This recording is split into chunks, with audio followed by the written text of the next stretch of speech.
Pemirsa, pemilihan gubernur dan wakil gubernur Jakarta memanas. Beberapa waktu lalu Ridwan Kamil sempat bertemu Presiden Prabowo Subianto. Mereka berdua sempat makan nasi Padang. Belakangan kemudian Pramono Anung mengklaim telah disokong Anies Baswedan. Sekarang anak Abah dan Ahokers atau pendukung Ahok berada di belakang Pramono Rano.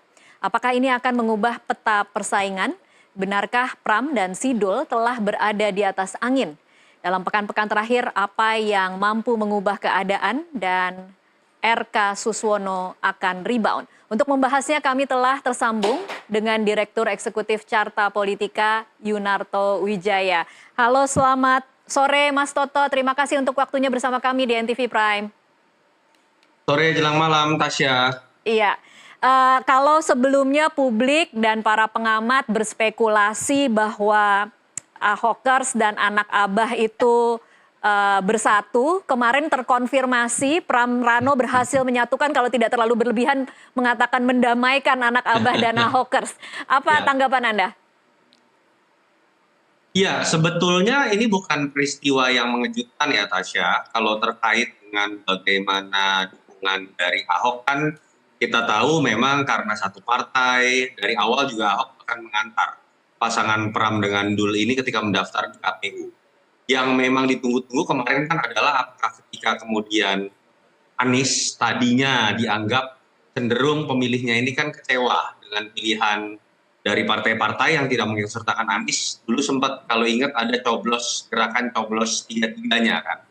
Dan kemudian kalau kita lihat tetapi dari perjalanannya Tasya bahwa ada beberapa tokoh-tokoh yang mulai ikut baik secara langsung ataupun tidak langsung dalam kampanyenya Pram dan Dul. Misalnya Laude Bashir, salah satu jurkam atau jubir yang sering sekali tampil di televisi, lalu itu secara langsung masuk ke dalam tim relawannya Pram dan Dul. Bahkan Geis Khalifah, Bang Geis Khalifah ini salah satu yang dulu cukup keras ya terhadap Ahok kritik-kritiknya, tapi belakangan mulai ada komunikasi, terlihat tampil bersama dengan Dul, walaupun ternyata ada cerita di balik mereka ini ternyata teman dari kecil misalnya. Jadi menurut saya sudah ada sebuah prakondisi yang memang memperlihatkan Anies ini akan mengarah kepada Pram dan Dul. Walaupun orang tidak menduga sebagian bahwa akan se-eksplisit ini dengan mengundang kemarin dan bukan tidak mungkin akan ada kejutan lain kalau ada pertanyaan apakah kemudian Anies dengan Ahok akan duduk bersama. Iya. Melihat rangkaian peristiwa yang ada mungkin saja, apalagi kemarin Ahok sudah merespon dengan cukup baik dengan mengatakan puji Tuhan kalau betul ada dukungan dari anak Abah itu akan menambah peluang kemenangan dari Pram dan Dul. Oke, baik. Kemudian bila Ahokers dan anak Abah dua kekuatan besar yang kita tahu pendukungnya sebenarnya berharap tokoh-tokoh utamanya maju lagi di pilkada kali ini, tetapi tidak. Kemudian mereka menyatakan bersatu mendukung paslon nomor 3. Apa pilihan dari paslon nomor 1 dan 2 untuk kemudian bisa menyeimbangkan keadaan atau menyamai setidaknya kalau tidak kemudian menjadi seolah-olah tidak punya peluang begitu, Mas Toto? Iya, sebetulnya kan pasangan 01 Kang Emil sudah memiliki modal luar biasa besar. Kalau kita lihat rilis survei pertama pasca pendaftaran, LSI itu menyatakan dia ada di angka 51%, melawan 28% saat itu pasangan Pram dan Dul, Kang Emil dengan Pak Suswono ada di angka 51%. Modalnya sangat besar sekali. Tetapi kalau saya melihat apakah ini serta-merta hanya karena faktor Anies dan Ahok, tidak juga Tasya.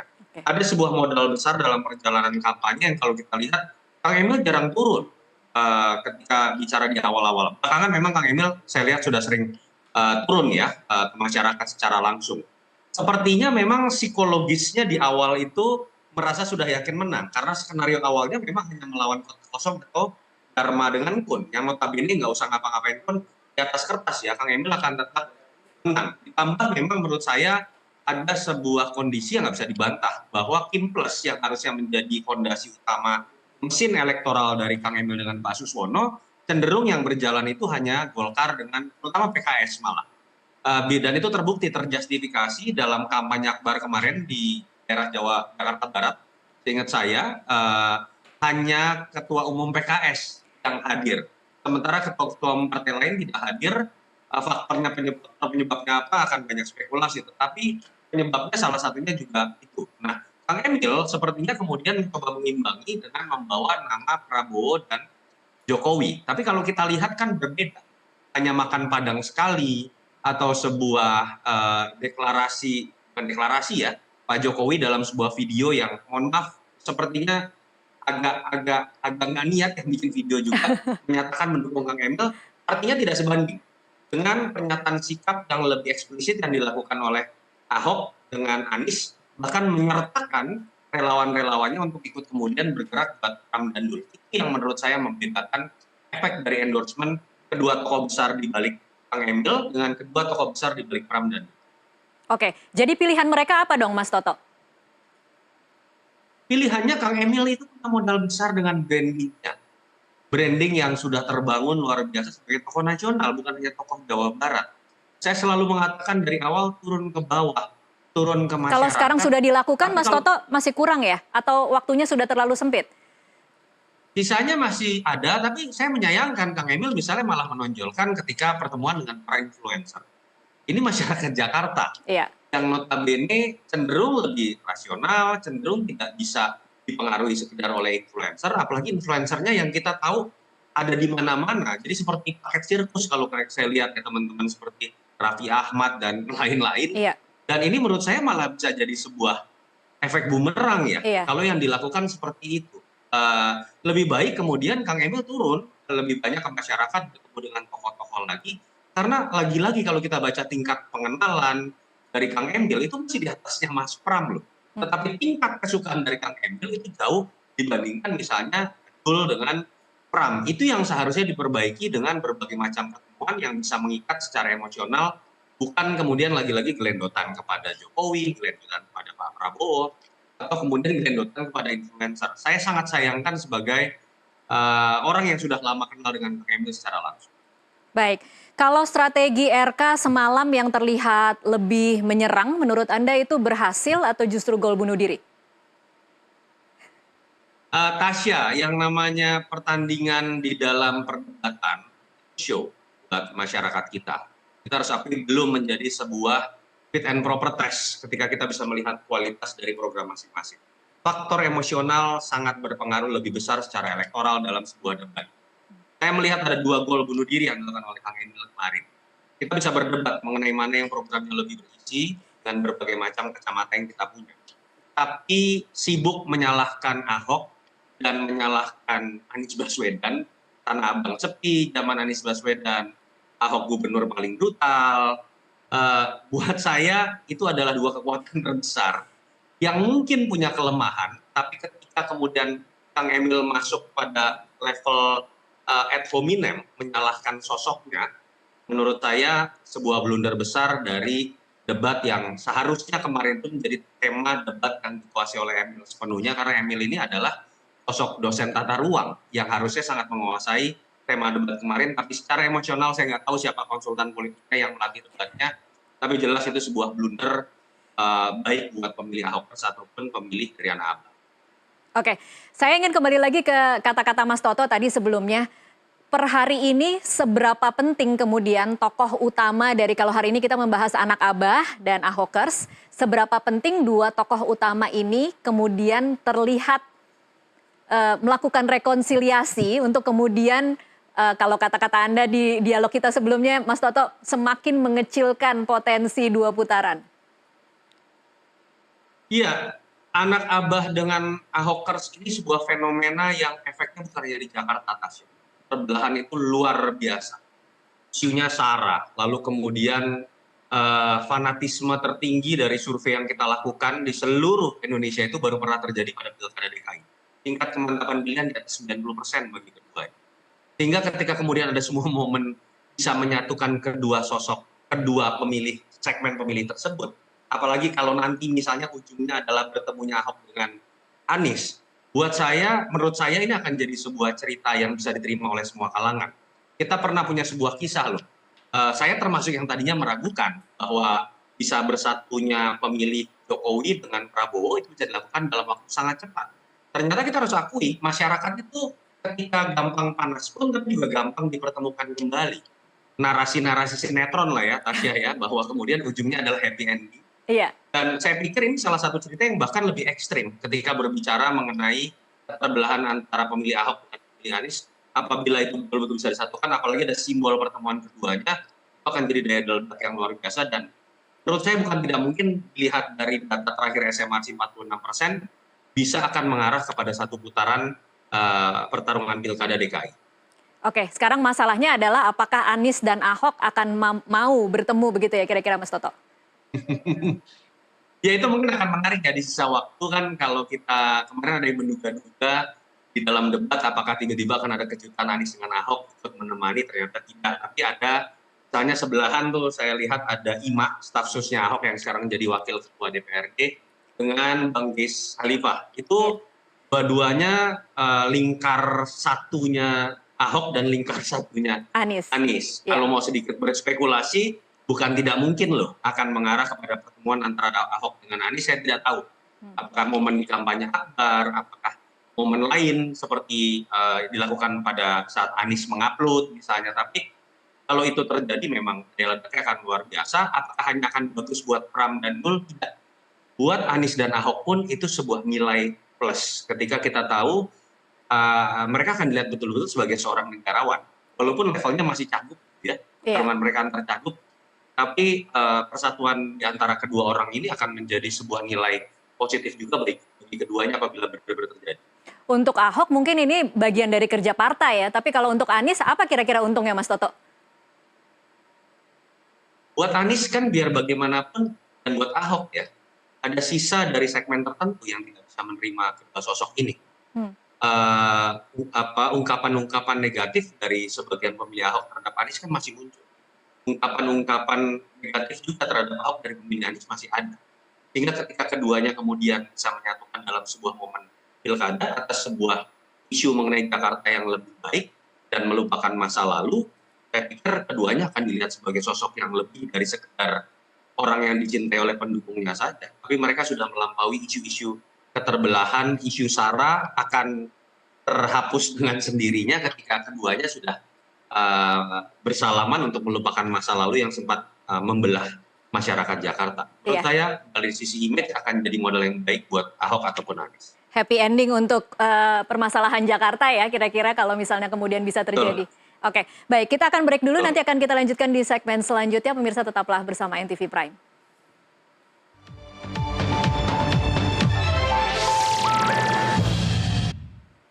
Pemirsa, terima kasih Anda masih terus menyaksikan NTV Prime. Kita lanjutkan perbincangan. Saya kembali lagi ke Mas Toto. Mas Toto, debat sudah lengkap untuk Pilkada Jakarta. 9 hari lagi pencoblosan. Seberapa besar potensi angka survei, sejumlah survei elektabilitas paslon calon gubernur, calon wakil gubernur itu akan bisa bergeser dalam 9 hari?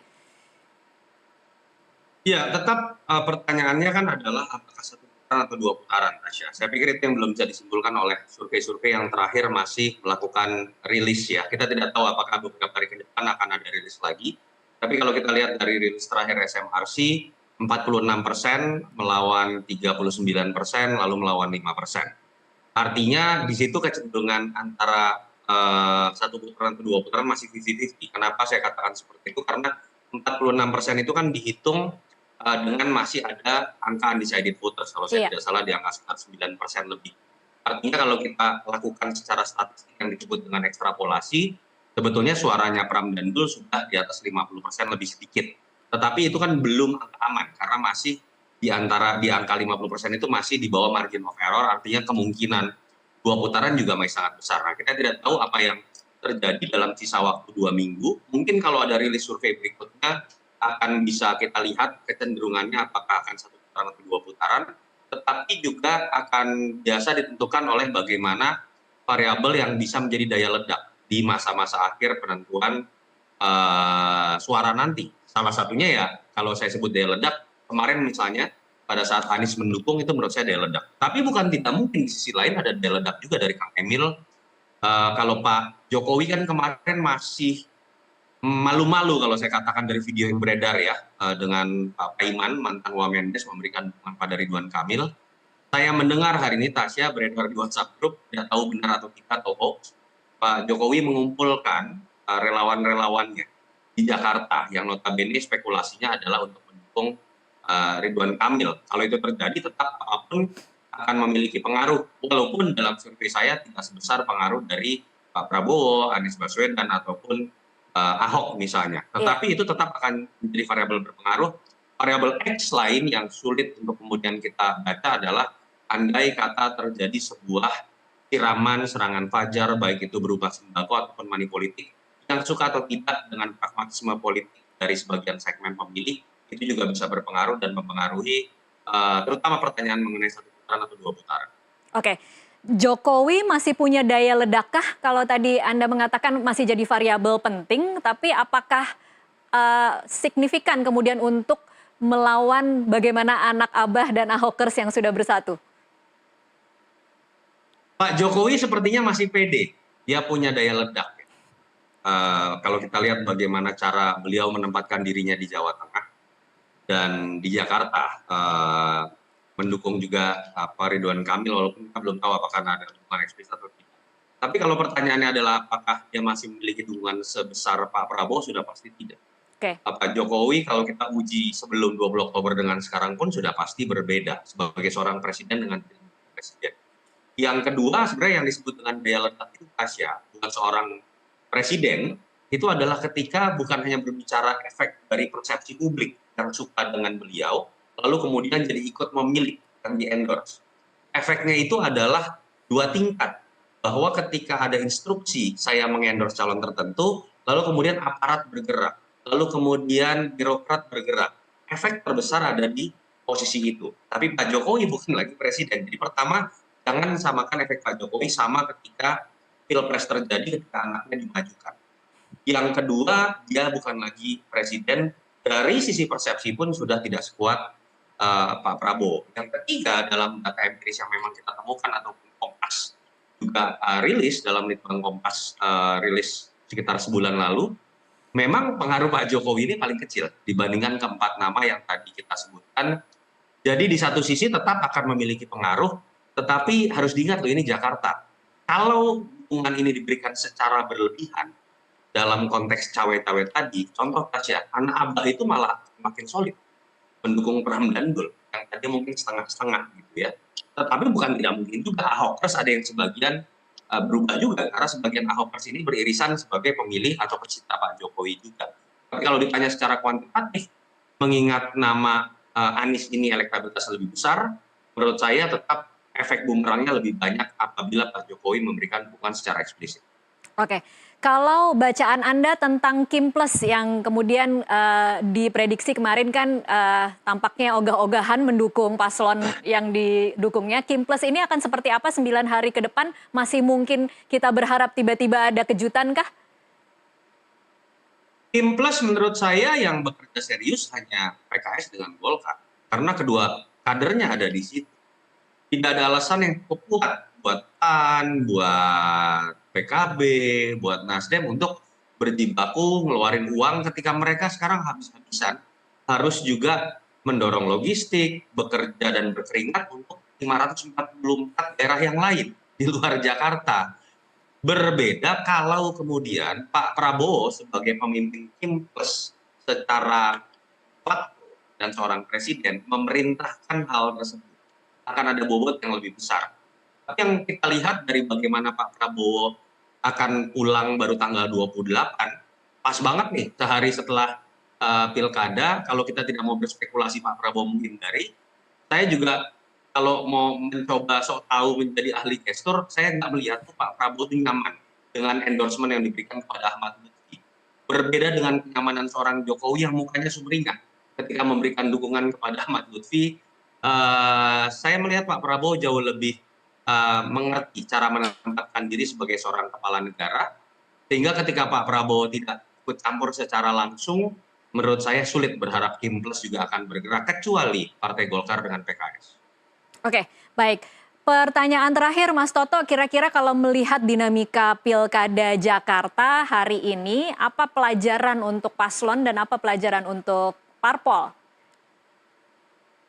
Ya, yang pertama adalah ada pola yang sama Tasya, bahwa kemudian kalau betul yang menang adalah Pram dan Dul sesuai dengan tren kenaikan elektabilitas dalam survei-survei terakhir, berarti 3 kali kejadian dalam pilkada pilkada di DKI yang dianggap kuda hitam, yang surveinya rendah itu malah yang memenangkan pertarungan.